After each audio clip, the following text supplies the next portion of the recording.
Hello friends, welcome to the today's session on section of solids. Last time we have started with a section of a cone, and remember, when a cone is being cut by a cutting plane inclined to HP, okay, different conic sections are generated. Which are those conic sections? When the cone is being cut in a particular way, we are going to obtain different conic sections. मग आता हे वेगळे वेगळे कोणते conic sections आहेत? तर त्याच्यामध्ये ellipse असतो, पॅराबोला असतो, हायपरबोला असतो, आणि त्याचबरोबर आपल्याला आणखी एक मिळतो सेक्शन, तो म्हणजे आयसोस्केलस ट्रायंगलचा सेक्शन. तर मित्रहो, या कोनवरती आधारितच हे वेगळे वेगळे कोनिक सेक्शन्स आपल्याला मिळत असल्यामुळं आपल्याला कोनच्या सेक्शन ऑफ सॉलिड्स मधल्या कोन ह्या ऑब्जेक्ट वरती व्हरायटी ऑफ प्रॉब्लेम्स काय करता येतात, कन्स्ट्रक्ट करतात. त्यापैकी एक प्रॉब्लेम काल आपण बघितला, जेव्हा कटिंग प्लेन कोनला अशा पद्धतीने कट करत होती की तिचे सगळे जनरेटर्स कट होत होते आणि ती इन्क्लाइन टू एचपी होती. तर त्यावेळेस आपल्याला ट्रू शेप ऑफ सेक्शन जो जनरेट झाला होता तो इलिप्स झाला. ओके, आणि तो इलिप्सचा प्रॉब्लेम आपण दोन पद्धतीने शिकलेलो होतो मागच्या स्लाइडला, मागच्या सेशनमध्ये. आजच्या सेशन मध्ये इलिप्स जनरेट झाल्यानंतर दुसरा जो कोनिक सेक्शन जो असतो तो म्हणजे पॅराबोला आहे. तो सुद्धा कोनला विशिष्ट ठिकाणी विशिष्ट पद्धतीने कट केल्यावर जनरेट होतो. या आशयाचा प्रॉब्लेम आजच्या सेशन मध्ये मित्र आपल्याला काय करायचं आहे पाहायचं. बघूया प्रॉब्लेमचं स्टेटमेंट काय सांगते. A cone of base diameter 50 mm, axis length 65 mm, resting on its base on HP. मित्र, रेस्टिंग पोझिशन मध्ये काळी मात्र बदल नाहीये. कोन असाच रेस्ट होणार आहे, बेस HP वरती रेस्ट होणार. म्हणजे टॉप व्ह्यू मध्ये सर्कल पहिला काढायचा आणि फ्रंट व्ह्यू त्याचा नंतर काय काढायचा, ट्रायंगल काढायचा. आता हा कोन कट कसा होतो याच्यावरती मिळणारा कोनिक सेक्शन कसा आहे हे डिपेंडंट असतं. बघा, is cut by section plane such that the true shape produced is parabola. बघा काय ट्रू शेप आहे आता, पॅराबोला. आता हे नाही ती कटिंग प्लेन याला कुठं कशी कट करते हे काय सांगितलेलं नाहीये. तो डायरेक्ट म्हणतो की ह्याला अशा पद्धतीने तुम्ही कापा, कट करा की मला मात्र मिळणारा ट्रू शेप ऑफ सेक्शन काय मिळाला पाहिजे, पॅराबोला मिळाला पाहिजे ऑफ बेस 35 mm. तर त्याचा बेस काय असायला पाहिजे, 35 मिलीमीटर असला पाहिजे असं त्याचं म्हणणं आहे. ओके, आणि मग ड्रॉ सेक्शनल प्लेन दाखवा तुम्ही, त्यात सेक्शनल टॉप व्ह्यू काढा म्हणतो तो, आणि ट्रू शेप ऑफ सेक्शन. बघा मित्र, म्हणजे आता ह्या सुद्धा प्रॉब्लेम मध्ये त्यानं कटिंग प्लेनच्या पोझिशन बद्दल काहीही डिफाइन केलेलं नाहीये, पण त्याच्या बदल्यात त्यानं मिळणारा ट्रू शेप हा पॅराबोला आहे, आणि पॅराबोलाचं डायमेन्शन त्यानं बेसच्या फॉर्म मध्ये दिलंय, आणि बेस त्याचा किती असतो म्हणून सांगितलंय, 35 मिलीमीटर. तर मित्र, आपल्याला इथे लक्षात पाहिजे, या कोनला बेस एचपी वरती रेस्ट होत असताना कसा कट केला म्हणजे पॅराबोला जनरेट होतो. तर मी तुम्हाला सांगितलंय, जेव्हा तुमची cutting plane one of and जनरेटरला जेव्हा पॅरलल असेल, तुमची कटिंग प्लेन जेव्हा ह्याला किती जनरेटर्स आहेत, त्याला n नंबर ऑफ जनरेटर्स आहेत. तर ह्या कुठल्याही एका जनरेटरला जेव्हा कटिंग प्लेन तुमची पॅरलल असेल आणि ती इन्क्लाइन टू एचपी असेल, तर मिळणारा ट्रू शेप तुम्हाला काय मिळतो, पॅराबोला. बघू आपण पहिल्यांदा इनिशियल पोझिशन काढूया. इनिशियल पोझिशन मध्ये टॉप व्ह्यू मध्ये सर्कल येणार आहे आणि फ्रंट व्ह्यू मध्ये काय येणार आहे, ट्रायंगल येणार आहे. बघूया, let us C.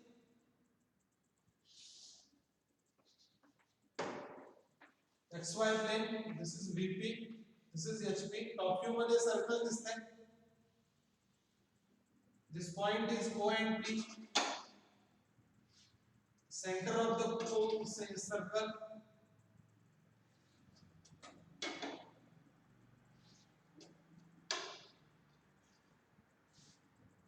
This point is O and P. I will name this A, B, C, D, E, F, G and H. What is the diameter? Diameter is 50. Suppose I will mention it somewhere here outside.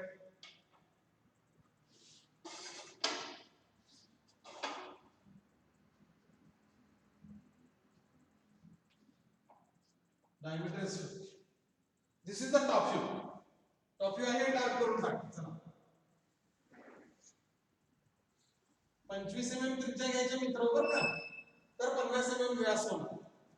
Front view जायचं असेल, हा top view पहिल्यांदा काढला, top view 1 number.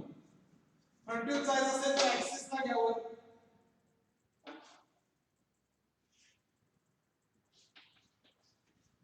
ऍक्सिसची height किती 65, XY पासून 65 वरती एक point घ्या, ओडॅश नाव द्या. ओडॅशचं अंतर यापासून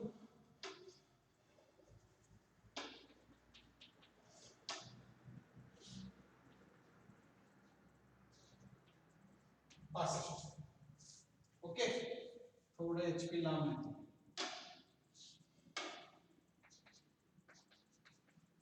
ओके, आता बघा ए पॉइंट वर घ्या, बेस आहे त्याचा ए डॅश, बी आणि H, B dash H dash, C dash G dash, D dash F dash आणि शेवटचा point E dash. M generator O to A dark करूया आणि O to E डार्क करूया. बाकीचे जनरेटर्स पेंट करूया. This is the front view of the M generator dark करून टाकू. O to A, O to E आणि base बनवू. This is the front view. हा आपण फ्रंट व्यू कंप्लीट केलेला आहे आणि हा आपण 2 नंबरला काढलेला आहे. This is the front view and number is 2. Second number हा काढला नाही बघा. आता इथपर्यंतचं प्रोजेक्शन समजा. is cut by a section plane such that the true shape produced is the parabola of base 35. तर मला माहिती पाहिजे की ह्या कोनच्या फ्रंट व्यू मध्ये कटिंग प्लेन कशी काढायची फ्रंट व्यू मध्ये, की ज्यावेळेस त्याचा ट्रू शेप सेक्शन पॅराबोला असेल मित्र, तर त्या पॅराबोलाला बेस दिला 35 मिमी. काय करायचं बघा, लक्ष द्या, सगळ्यात महत्त्वाची स्टेप. या ठिकाणी या सर्कल वरती XY ला परपेंडिक्युलर तुम्ही अशी स्केल लावायची किंवा सेट स्क्वेअर लावायचा की त्याचा जो पर्टिक्युलर जो डिस्टन्स आहे बेसचा, तो बेसचा डिस्टन्स बरोबर किती राहायला पाहिजे, 35 राहायला पाहिजे. ओके,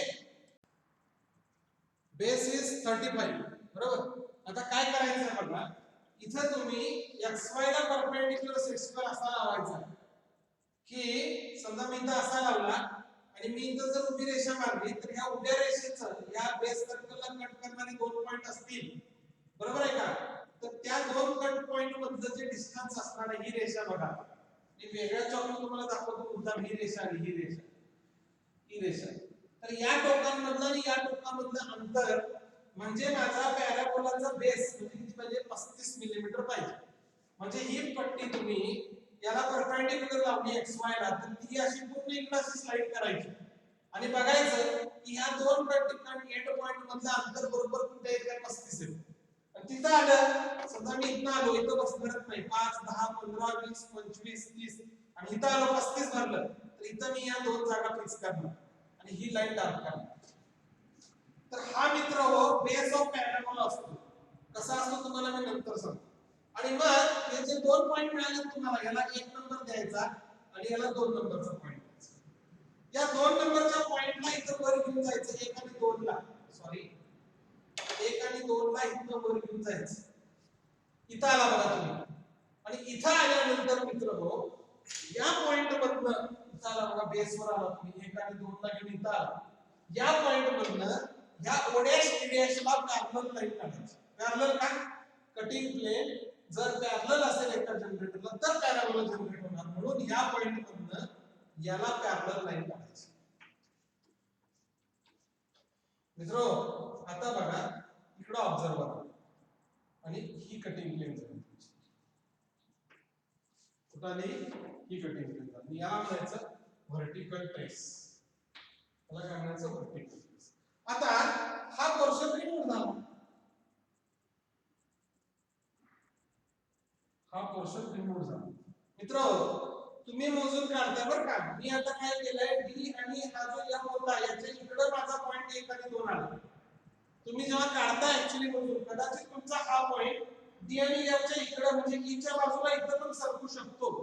तुम्ही काढला ते बरोबर आहे कारण तुम्ही ते मोजून काढलंय. मी मोजून काढलेलं नाहीये. तुम्ही फक्त मेथड माझी फॉलो करा.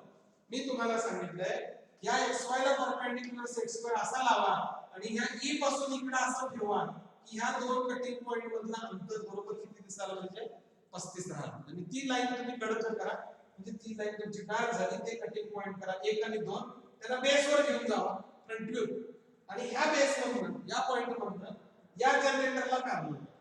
आता एखादा विद्यार्थी म्हणेल सर तुम्ही इकडे का करायला लागला इकडे का नाही केलं. दोन्हीकडे चालतं मित्र. एखाद्या विद्यार्थ्याने इकडनं सेक्स स्क्वेअर फिरवला आणि इथं त्याचा 35 डिस्टन्स आला. नो डाऊट इथं 1 2 येईल इथं 1 2 पॉइंट येईल. या पॉइंट मधनं ओ ए डॅश याला इकडे असा पॅरलल काढावा लागेल. हा बीटी फरक काय पडणार आहे. Nothing is change. अशी कटिंग केली आणि त्याची म्हणजे अशी दोन्हीकडनं काढायला तुम्हाला स्कोप आहे. त्यामुळे तेही तुम्ही गृहीत धरायला काय हरकत. मग हा रिमूव्ह पोर्शन झाला. हा रिमेनिंग पोर्शन. आता कटिंग पॉइंट्स मित्र बघ इथं तर 1 आणि 2 कटिंग पॉइंट मिळालेच आहे. इथं 2 कटिंग पॉइंट आपण काढले. कटिंग पॉइंट नंबर 1 आणि कटिंग पॉइंट नंबर 2 इथं पॉइंट मिळाले आपल्याला. This is point number 1 this is point number 2. आता बघा त्यानंतर कुठं कट करतो हा इथं आला. इथं कटिंग पॉइंट करणार 3. हा जो जनरेटर आहे ओसी ओसी ला 3 नंबर ओसी बरोबर. नंतर ओबी ला इथं 4 नंबर आणि ओए ला इथं 5 नंबर. परत फिरून O2 H ला 6 नंबर O2 G ला 7 नंबर. किती कटिंग पॉइंट मिळाले मित्रांनो 7. 2 कुठे मिळाले बेसला बरोबर. 3 आणि 7 3 मिळाला OC वर 7 मिळाला OG वर 4 मिळाला OB वर 6 मिळाला OH वर आणि 5 नंबर मिळाला OA वर. अशा पद्धतीने मित्रांनो हे कटिंग पॉइंट्स मिळाले. हे सगळे खाली घ्यायचे. 1 आणि 2 ऑलरेडी तुम्ही मिळवलाय. 3 आणि 7 हे बघा 3 आणि 7 मध्ये चला ऍक्सिस वर याला ठेवायचं इथंच. 4 आणि 6 ला घेऊया आपण. 4 आणि 6 मला सांगा 4 कशावर आहे. 4 आहे ओबी वर बरोबर का. हे बघा इथं आला. दिस इज पॉइंट नंबर 4 आणि 6 कशावर आहे ओएच वर. दिस इज पॉइंट नंबर 6. आता राहिला 5 नंबरचा पॉइंट 5 नंबर. 5 नंबर कशावर आहे ओए वर. इथं आला बघा 5 नंबर. 5 आता राहिले कोण 3 आणि 7. 3 आणि 7 डायरेक्ट टाकू शकत नाही. आठवतं का मागचा प्रॉब्लेम. 3 आणि 7 ला इथं घ्यायचा. कुणावर पडायचा ओई वर. ओ डॅश डी डॅश 3 आणि 7 इथं आला. इथून खाली घ्यायचा ओई वर. इथं आला. दिस इज द पॉइंट. इथून ह्याला चाप मारायचा इकडे असा इकडे फिरवायचा बघा. इथं पॉइंट मिळणार तुम्हाला. दिस इज पॉइंट नंबर 7 आणि इथून इकडे खाली फिरवला तर इथं पॉइंट नंबर मिळणार 3. कळलं का. 3 आणि 7 इथं आला. दिस इज 3 and 7 3 dash 7 dash हे सगळे कटिंग पॉइंट्स आहेत. 1 dash 2 dash 3 dash 7 dash इथं आला. दिस इज 3 and 7 इकडे फिरवला 7 ओव्हर त्रिज्या एवढी त्रिज्या 7 आणि इकडे आला 3. आता बघा या सगळ्या पॉइंटला फ्री हँड जॉइन करायचं मित्रांनो कारण कर्व आहे बरोबर आहे. कारण कोण आहे तो सिलेंड्रिकल सर्कल. हे बघा 1 ते 2 फायनल झाला ना आपला. ओके. आता बघा 1 इथं आला 2 इथं आला. नाव मी इथं देतो ना इथं 1 देतो मित्र आणि इथं 2. 1 2 परत 2 ते 3 3 ते 4 5 5 ते 6 ठीक आहे 6 ते 7 बरोबर आणि 7 ते परत 1. इतर स्ट्रेट लाईन पहिलाच काढ आणि मग याच्या मधला पोर्शन सगळा रिमूव्ह करायचा.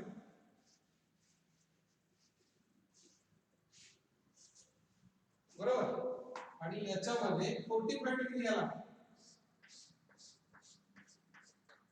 अशा पद्धतीने हा जो टॉप व्ह्यू आहे हा कन्वर्ट होतो सेक्शनल टॉप. आता तुम्ही बघा हा जो पॅराबोला तयार आहे हा पॅराबोलिक शेप आहे.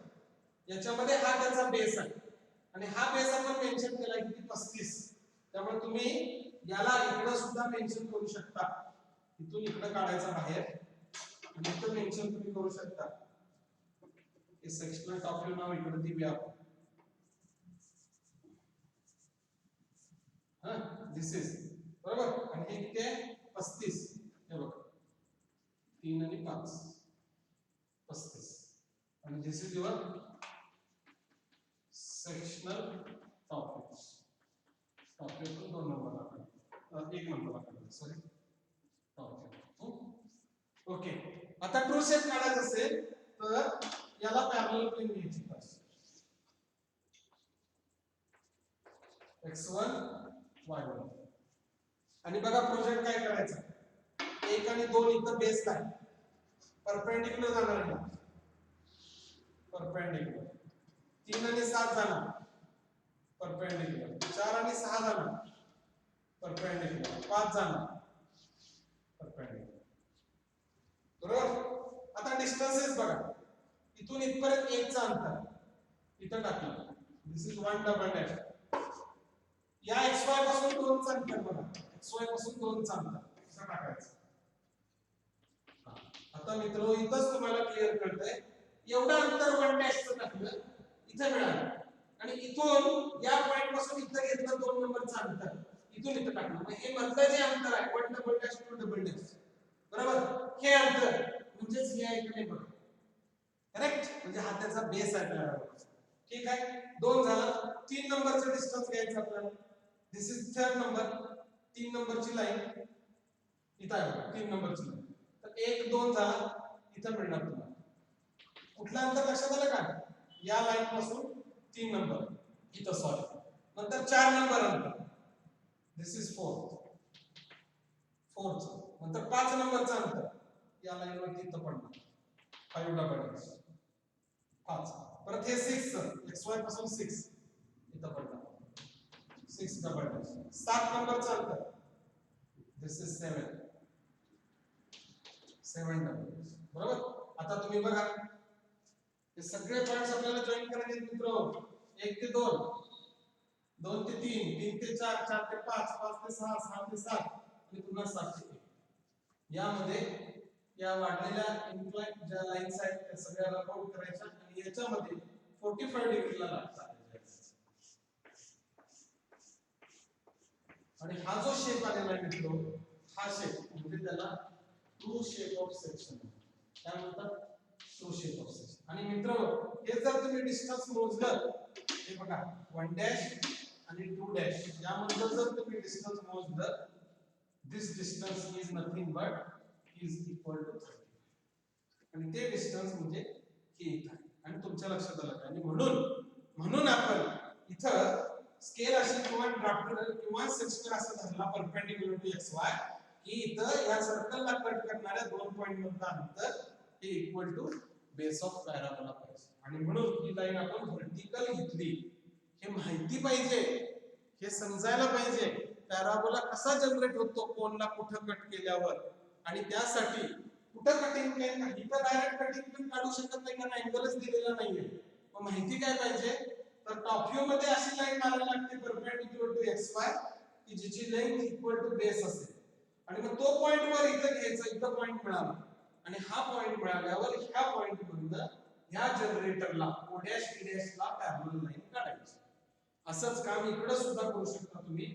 इथं परपेंडिक्युलर काढू शकता 35 मिलीमीटर लांबीचा, त्याला इथे शिफ्ट करू शकता, आणि इथून o डॅश e डॅश ला पॅरलल लाईन काढू शकता, आणि ट्रू शेप तुमचा इकडे काढू शकता. दोन्ही पद्धतीच्या मेथड्स या अगदी बरोबरच आहेत, त्यामध्ये काहीही चूक नाही. तर अशा पद्धतीने मित्र, जेव्हा जेव्हा कोण हा कटिंग प्लेन वन ऑफ जनरेटरला पॅरलल ठेवून कट करतो, तेव्हा त्यांना जनरेट केलेला कोनिक सेक्शन किंवा ट्रू शेप ऑफ सेक्शन हा काय असतो, पॅराबोला असतो. त्याची सुरुवात आपल्याला टॉप व्ह्यू मध्ये व्हर्टिकल लाईन xy ला परपेंडिक्युलर करून काढावी लागते, and that line length between this top view circle is equal to, or limiting length between this circle is equal to the base of the parabola. तुम्हाला जो base दिलेला आहे तेवढी line काढायची, मग वर त्याची फ्रंट व्ह्यू मध्ये parallel to one of generator cutting plane काढायची. That is the solution of such kind of problem. Okay, thank you.